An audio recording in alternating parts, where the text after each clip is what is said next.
Hello friends, welcome back to my channel. ఈరోజు మన ఛానల్లో పప్పు చెక్కల్ని చాలా ఈజీగా ఫస్ట్ టైం చేస్తున్న వాళ్ళు కూడా ఈజీగా చేసుకోగలిగే మెథడ్లో ఈ వీడియోలో చూపించబోతున్నానండి. చాలా క్రిస్పీగా వస్తాయండి, చాలా టేస్టీగా ఉంటాయి. పిండిని ఒక్కసారి నేను చెప్పే ప్రాసెస్లో కలిపి తపాలా చెక్కల్ని చేసుకొని చూడండి, చాలా బాగుంటాయండి. డెఫినెట్గా మీకు నచ్చుతాయి. మరి ఈ తపాలా చెక్కల్ని ఎలా ప్రిపేర్ చేసుకోవాలో ఈ వీడియోలో చూసేద్దామండి. అస్సలు నూనె పీల్చుకోకుండా చాలా బాగా వస్తాయి. దానికోసం నేను ఇక్కడ ముందుగానే 2 టేబుల్ స్పూన్ సగ్గుబియ్యం, 2 టేబుల్ స్పూన్ పెసరపప్పు నానబెట్టుకున్నానండి. ఆ క్లిప్పింగ్ అనేది మిస్ అయిందనమాట. ఇప్పుడు ఇలా వెడల్పుగా ఉండే ఒక బేషన్ తీసుకొని దాంట్లోకి జల్లె పెట్టుకున్నానండి. పెట్టుకొని ఇక్కడ నేను 1/2 కేజీ ఉన్న ఒక కప్పుతో మెజర్మెంట్తో 2 కప్పుల బియ్యపిండి తీసుకుంటున్నానండి. ఈ పిండిని నేను బయట మార్కెట్లో కొన్న పిండినే వాడుతున్నానండి. ఇక్కడ బియ్య పిండిని బాగా జల్లించేసుకున్నాను. చూడండి ఎంత రవ్వ అనేది మనకి వచ్చిందో. కాబట్టి ఖచ్చితంగా మీరు బియ్య పిండిని జల్లించుకొని తీసుకోండి. ఇప్పుడు ఈ బియ్య పిండిలోకి మనం టేస్ట్కి సరిపడే అంత సాల్ట్ వేసుకోవాలండి. ఇక్కడ నాకు కొంచెం పెద్ద స్పూన్తో 1 టేబుల్ స్పూన్ సాల్ట్ పడిందండి. తర్వాత మనకి వెన్న ఉంటుంది కదండి, హోమ్ మేడ్ వెన్న, ఇంట్లో ప్రిపేర్ చేసుకున్న వెన్నని 1 టేబుల్ స్పూన్ వేసుకున్నానండి. వేసుకొని మొత్తం పిండి మొత్తానికి వెన్నని పట్టించుకోవాలండి. చూడండి, పట్టించిన తర్వాత మనం ఇలా నొక్కితే కనుక మనకి పిండి అనేది బైండింగ్ అవ్వాలండి. ఇక్కడ పిండి అనేది బైండింగ్ అవ్వలేదు కాబట్టి ఇక్కడ నేను ఇంకొక స్పూన్ అయితే వెన్నని వేసుకున్నానండి. వేసుకొని బాగా కలుపుకోవాలి. మీకు బైండింగ్ అయ్యేంత వరకు మీరు వెన్నని వేసుకుంటూనే ఉండాలండి. అప్పుడే మనకి చెక్కలు బాగా క్రిస్పీగా వస్తాయి. ఇక్కడ చూసారా, పర్ఫెక్ట్గా బైండింగ్ అయిందండి. ఈ బైండింగ్ అవ్వే విధానం దగ్గర మనకి చెక్కల టేస్ట్ అనేది డిపెండ్ అయి ఉంటుందండి, క్రిస్పీనెస్ అనేది.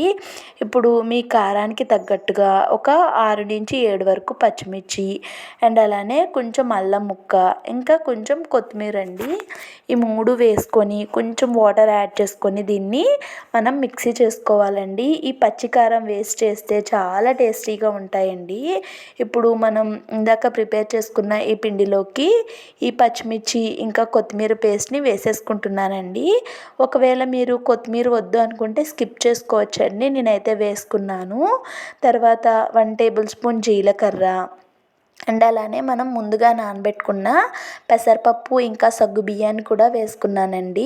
పెసరపప్పు సగ్గు బియ్యాన్ని కనీసం ఒక అరగంట పాటు అయినా నానబెట్టుకోండి, అప్పుడే బాగుంటాయండి. పెద్ద సగ్గు బియ్యాన్ని మాత్రమే వాడాలి. తర్వాత కొంచెం కరివేపాకు వేసుకొని మొత్తం అన్నీ కూడా కలిసే విధంగా కలిపేసుకున్నానండి. తర్వాత ఇక్కడ వేడి నీళ్ళండి, గోరువెచ్చగా ఉన్న వేడి నీళ్ళని తీసుకొని కొంచెం కొంచెం వాటర్ వేసుకుంటూ మనం పిండినైతే చెక్కలకి ఏ విధంగా పిండిని కలుపుకుంటామో ఆ విధంగా పిండిని అయితే రెడీ చేసేసుకోవాలండి. చూసారు కదా, పర్ఫెక్ట్గా రెడీ అయిపోయింది. ఇప్పుడు మనకి చెక్కలన్నీ కూడా ఒకే సైజులో రావటం కోసం ఇలా లోతుగా ఉన్న ఒక స్పూన్ ఏదైనా తీసుకొని దాంతో మనం ఇలా రౌండ్గా కొంచెం పిండిని తీసుకొని బాల్స్లా చేసుకుంటే మనకి చెక్కలన్నీ కూడా ఒకే సైజులో వస్తాయండి. మనం అజ్జాగా చేస్తే మనకి ఒకటి పెద్దగా ఒకటి చిన్నగా వస్తుంది. కాబట్టి ఈ ట్రిక్ని ఫాలో అవ్వండి, మనకి మొత్తం అన్నీ ఒకే షేప్లో వస్తాయి. ఇప్పుడు ఈ విధంగా కొన్ని బాల్స్ చేసుకొని పక్కన పెట్టుకొని ఇప్పుడు ఈ పిండే మనకి పొడి బారకుండా దీనిపైన ఒక క్లాత్ కప్పుకోవాలండి. ఒకరు చేస్తూ ఒకరు ఫ్రై చేశారనుకోండి, మొత్తం అన్నీ ఉండలు చేసుకొని చేసేసుకోవచ్చు. ఇక్కడ నేను ఒకదాన్నే చేస్తున్నాను కాబట్టి కొన్ని చేసుకొని పక్కన పెట్టేసుకున్నాను. ఇలా ఒక కవర్ తీసుకొని కవర్కి ఆయిల్ అప్లై చేసుకుంటున్నానండి. ఆయిల్ అప్లై చేసుకున్న తర్వాత కొన్ని బాల్స్ని తీసుకొని ఈ విధంగా కవర్ పైన అయితే పెట్టేసుకుంటున్నానండి.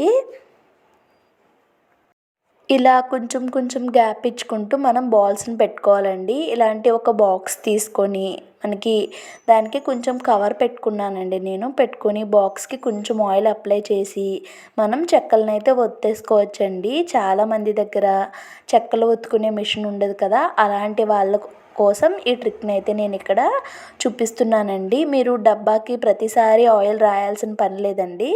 ఫస్ట్ టైం రాస్తే సరిపోతుంది. చూడండి, ఈ విధంగా మనం చాలా ఈజీగా చేసేసుకోవచ్చు.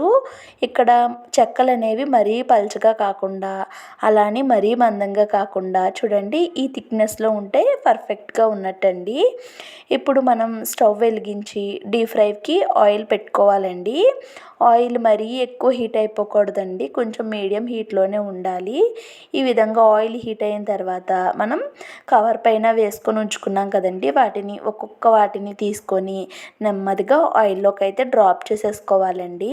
ఇక్కడ చూడండి, నేను ఒకటి వేసుకుంటున్నాను. మీరు తీసుకున్న ప్యాన్ని బట్టి మీకు ఎన్ని పడతాయి అనుకుంటే అన్ని వేసుకోవచ్చండి.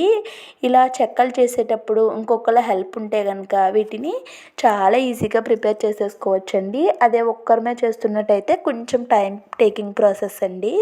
ఇక్కడ మొత్తం అన్నీ కూడా వేసేసుకున్నాను కదా, అవి ఒక సైడ్ మంచిగా ఫ్రై అయిన తర్వాత వాటిని ఇంకొక సైడ్కి అయితే తిప్పేసుకోవాలండి. ఒక సైడ్ పూర్తిగా ఫ్రై అయిన తర్వాత మనం కొంచెం ఫ్లేమ్ని అయితే హైలో పెట్టుకొని ఫ్రై చేసుకోవాలండి. బియ్యం పిండితో చేసాం కాబట్టి కొంచెం టైం పడుతుంది. నిదానంగా మంచిగా ఫ్రై చేసుకుంటే చాలా టేస్టీగా ఉంటాయండి, మంచి క్రిస్పీగా ఫ్రై అవుతాయి అన్నమాట. ఇక్కడ నేను ఇవి ఫ్రై చేసుకునేలోగా పక్కన ఇంకొంచెం చేసి పెట్టేసుకున్నానండి. ఈ విధంగా ఒక్కరే అయినా కూడా చాలా సింపుల్గా చేసేసుకోవచ్చు. ఇక్కడ ఇదే ప్రాసెస్లో నేను మొత్తం చెక్కలన్నిటిని కూడా ప్రిపేర్ చేసేసుకున్నానండి. చాలా బాగా వచ్చాయండి. మధ్య మధ్యలో సగ్గుబియ్యం, పెసరపప్పు తగులుతూ చాలా టేస్టీగా ఉన్నాయి. మరి సంక్రాంతి స్పెషల్గా చేసిన సగ్గుబియ్యం చెక్కలు మీకు ఎలా అనిపించాయో కామెంట్స్లో షేర్ చేసుకోండి. అండ్ అలానే ఈ వీడియో కనుక మీకు నచ్చినట్టయితే ప్లీజ్ లైక్ చేయండి.